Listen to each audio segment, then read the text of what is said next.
Apalah resolusi kita 2022 ini? Sekurang-kurangnya mari kita mensyukuri nikmat yang sudah ada saja dulu. Kalau nikmat yang belum ada itu urusan Allah Subhanahu wa taala. Dan kita ini bersyukur sebagai orang Islam, sadar betul kita bahwa Allah adalah sebaik-baik pemberi nikmat. Tapi yang sudah ada ini coba ayo.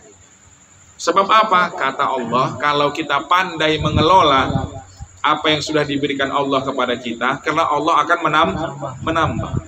Ya. Karena Allah akan menambah. Tapi kalau Bapak tengok, sudahnya dibuat buruk, tapi kenapa masih bertambah terus? Nah, ini hati-hati kita. Boleh jadi itu istidraj tadi. Dibiarkan kita, Pak. Kita nggak sholat, dibiarkan Allah, itu gawat sudah itu. Coba Bapak ingat-ingat itu dia. Bisa kita satu waktu itu nggak ingat ada sholat. Siapa yang pernah mengalami ini, hati-hati nih dia. Kalau kita masih ingat waktu sholat, tapi kita melalaikannya, itu kan sudah dosa. Tapi itu masih lebih mending. Ada orang dari mulai zuhur sampai habis waktu zuhur nggak ingat dia sholat. Itu lebih ekstrim lagi itu dia. Kalau dia sengaja meninggalkan sholat itu ekstrim. Tapi ada yang lebih ekstrim lagi. Sebab dia terbiasa tidak melaksanakan sholat. Dia memang nggak ingat ada sholat gitu dia. Orang lalai melaksanakan sholat subuh sehingga matahari sudah naik terbit. Oleh sebab dia mungkin melalaikan waktunya. Tapi ada orang yang memang dia tidak terbiasa melakukan itu dia. Sampai-sampai azan itu, perhatikan ya, dia mendengar azan tapi tidak mengingat sholat. Paham nggak maksudnya ini? Azan dengarnya tapi dia nggak ingat sholat. Kalau ada orang pada level itu, memang itu patut hati-hati itu dia. Jangan sampai kita se-ekstrim itu gitu. Jangan sampai kita se-ekstrim itu. Apakah itu mungkin terjadi? Mungkin kalau kita terbiasa meninggalkan sholat. Kita meninggalkan sholat itu bahaya, Pak. Tapi itu tidak lebih bahaya daripada satu keadaan. Perhatikan ya. Ini kuncinya juga ini dia. Kita meninggalkan sholat itu bahaya apa tidak? Bahaya. Tapi ada yang lebih berbahaya. Sholat meninggalkan kita. Itu lebih berbahaya. Apa ciri-cirinya? Kita tak ingat melakukannya. Tak ingat kita melakukannya. Dia yang meninggalkan kita.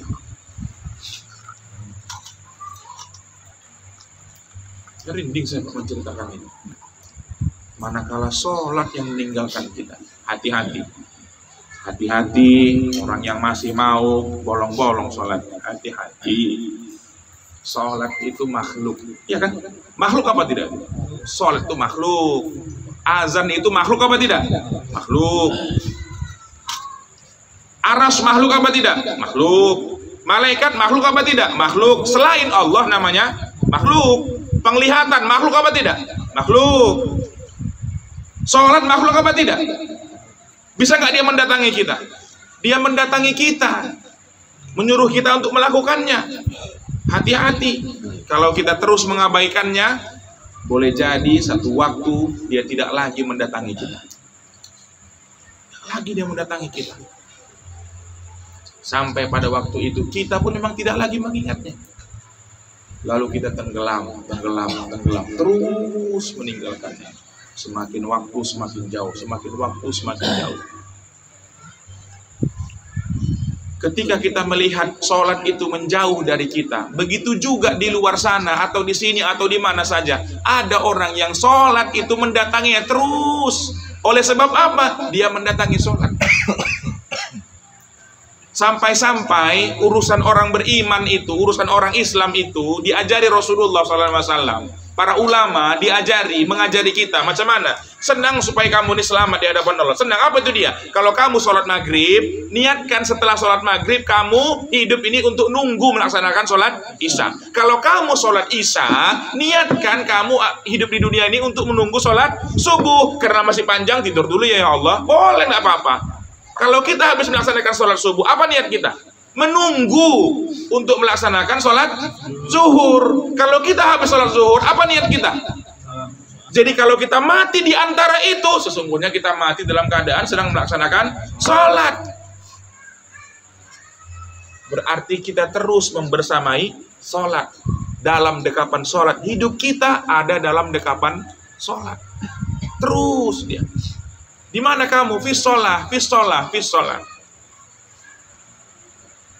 Suatu hari Rasulullah itu kan kalau sholat Isya kan di awal waktu, awal-awal itu dia. Tiba-tiba suatu malam Rasulullah itu ditunggui 8, jam 9, jam dulu mungkin belum ada jam ya, istilah jam kita sekarang inilah mungkin kan. Sampai lewatlah kira-kira mungkin tengah malam, baru Rasulullah keluar. Itu para sahabat itu sudah ada yang sebagian udah apa namanya longsoran itu sudah, karena lama nunggunya, mulai datang mengantuk gitu dia kan. Ada yang di sudut sana mungkin sambil zikir, tapi ya namanya sahabat sama seperti manusia biasa. Ada mungkin datang ngantuknya karena tadi pagi mungkin dia puasa, mungkin dia habis bekerja yang berat, sambil menunggu. Maka setelah Rasulullah keluar, salah satu isi perkataan Rasulullah SAW, sesungguhnya kamu itu dihitung dalam keadaan sholat. Kenapa? Karena menunggu sholat. Siapa yang menunggu sholat, maka dihitung sedang melaksanakan sholat. Apa niat kita sekarang ini? Menunggu datangnya waktu sholat subuh. Bangun pagi nanti kita niatkan dalam hati lagi, menunggu datang waktunya sholat. Karena masih lama, sudah boleh beraktivitas sambil kerja. Tapi ingat dalam hati, nunggu sholat subuh nih, nunggu sholat zuhur nih. Ada yang kerja di bank, silakan kerjakan urusannya. Ada yang kerja di kantor, silakan urusan kantornya. Ada yang pula yang berjualan, jadi sales, jadi dosen, jadi guru, silakan beraktivitas. Tapi niat besar kita menunggu datangnya waktu sholat.